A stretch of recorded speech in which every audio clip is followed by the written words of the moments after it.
கோவை உக்கடம் பேருந்து நிலையத்தில் கட்டண பேரம் பேசிய விவகாரத்தில் முதிய தம்பதிக்கும் ஆட்டோ ஓட்டுநர்களுக்கும் இடையே ஏற்பட்ட வாக்குவாதம் இருதரப்பு மோதலாக மாறி ஒருவர் தாக்கிக் கொண்ட காட்சிகள் வெளியாகியுள்ளன. இதுகுறித்தான முழு விவரங்களோடு இணைகிறார் செய்தியாளர் நேசராஜ். நேசராஜ், என்ன நடந்தது? முழு விவரங்களையும் பதிவு பண்ணலாம். வணக்கம். கோவையில் ஆட்டோ ஓட்டுநர்களின் செயல்பாடு இப்போது எல்லை மீறி சென்று கொண்டிருப்பது பொதுமக்களிடையே பெரும் கொதிப்பை ஏற்படுத்தியுள்ளது.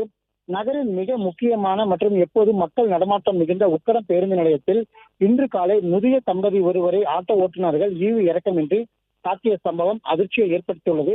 பேருந்து நிலையம் வந்த அந்த முதிய தம்பதி ஓரிடத்திற்கு செல்வதற்காக ஆட்டோ ஓட்டுநர்களிடம் வாடகை குறித்து பேசியுள்ளார். அப்போது ஏற்பட்ட வாக்குவாதம் முற்றிய நிலையில் ஆட்டோ ஓட்டுநர்கள் மனிதநேயமே இல்லாமல் அந்த வயதான இருவரையும் ஆட்டோவில் இருந்து கீழே தள்ளிவிட்டு நடு ரோட்டில் வைத்து அவர்களை தாக்குதல் நடத்தியுள்ளனர்.